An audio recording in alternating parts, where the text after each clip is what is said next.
Good morning. आज हम बात करेंगे टाइफॉइड फीवर पर। इसे हरियाणा में रीजनल लैंग्वेज में निकाला बोलते हैं।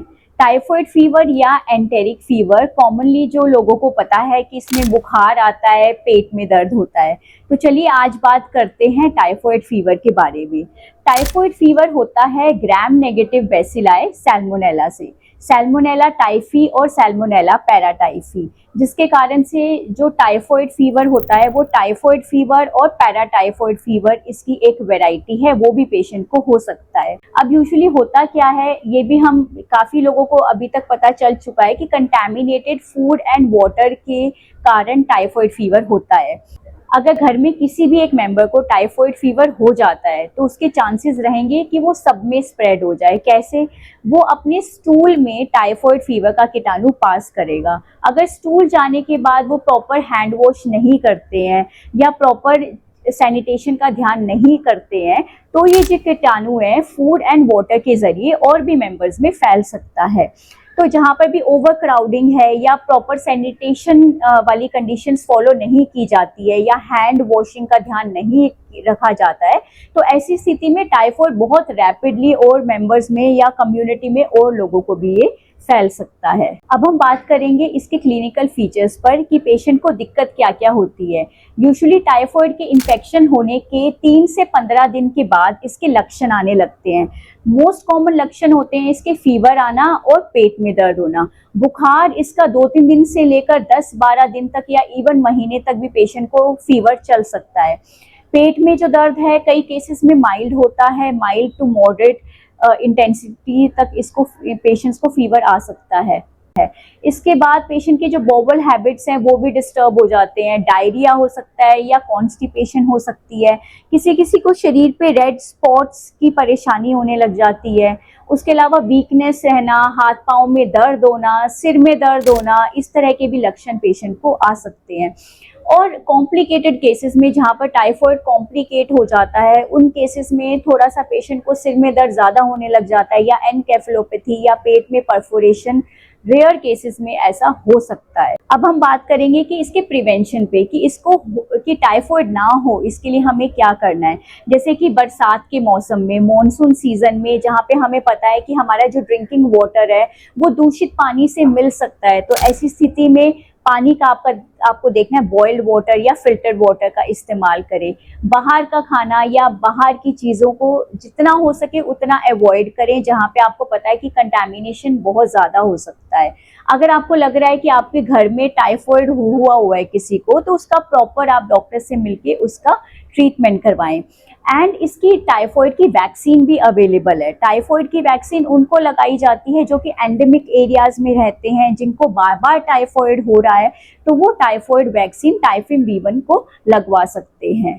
और बचाव के लिए कि जिस पेशेंट को टाइफॉइड है वो आगे जाके क्रोनिक कैरियर स्टेट में भी कन्वर्ट हो सकता है। क्रोनिक कैरियर स्टेट का मतलब ये होता है कि पेशेंट को हो सकता है टाइफॉइड उसका ठीक हो जाए, उसने कुछ ट्रीटमेंट ले लिया, हो सकता है उसने प्रॉपर ट्रीटमेंट ना लिया हो या डॉक्टर ने जितना ड्यूरेशन उसको बोला था कि आपको हफ्ते 10 दिन 15 दिन दवाइयाँ खानी है, उसने उतना इलाज नहीं लिया, कुछ ट्रीटमेंट ले लिया, थोड़ा बहुत वो ठीक भी हो गया, बट उसके जो कीटाणु हैं वो हमारे इंटेस्टाइन्स या हमारे एलिमेंट्री ट्रैक्ट या हमारी बिलियरी ट्रैक्ट में रह गए, वो पूरी तरीके से वो कीटाणु खत्म नहीं हुआ, तो वो क्रोनिक कैरियर स्टेट में कन्वर्ट हो जाता है, जिसके कारण से उसके बिलियरी ट्रैक्ट में वो कीटाणु रहता है और वो थोड़ा थोड़ा करके अपने स्टूल में वो कीटाणु पास करता रहता है। तो अगर ऐसी भी कोई भी स्थिति है, हमें उस क्रोनिक कैरियर स्टेट को पहचानना है, उसका ट्रीटमेंट लंबा करना है, उसमें ड्यूरेशन ऑफ ट्रीटमेंट जो होता है वो थोड़ा सा लंबा हो जाता है, और ऐसे पेशेंट्स को हम डेफिनेटली टाइफॉइड वैक्सीन के लिए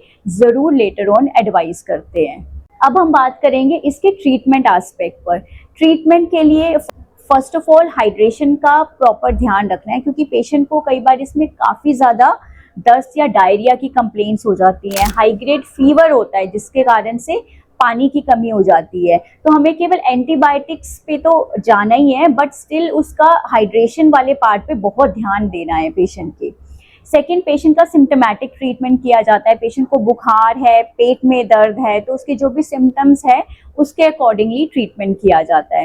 and thirdly is antibiotics. Antibiotics इसमें हम फ्लूरोक्विनोलोन्स देते हैं, सिफिलोस्पोरिन्स देते हैं, एजिथ्रोमाइसिन का ट्रीटमेंट होता है। आपको अपने डॉक्टर से मिलना है, जितने वो ड्यूरेशन ऑफ ट्रीटमेंट एडवाइस करते हैं आपको वो फॉलो करना है। ओरल ट्रीटमेंट अगर पॉसिबल है, अगर हमें लगता है कि पेशेंट ठीक ठाक खाना पीना ले पा रहा है, अगर उसका बीपी पल्स वगैरह ठीक है, उसके वाइटल्स नॉर्मल है, then treatment can be carried out at home.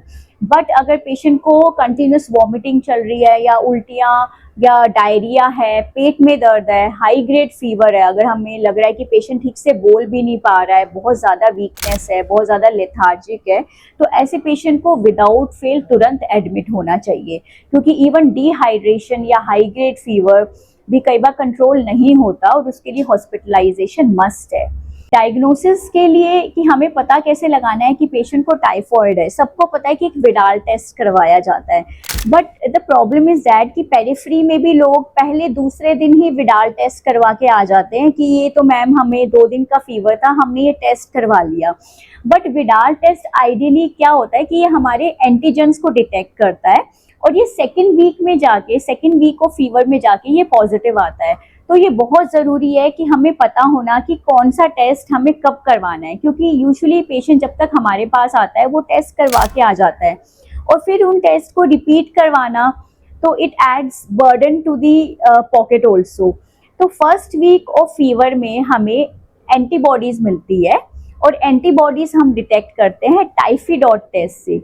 So first week में अगर हमें कोई टेस्ट करवाना है then we should go for Typhidot instead of Widal. और जो एंटीजेंस हैं हमारे वो सेकेंड वीक में आकर पॉजिटिव होने लगते हैं।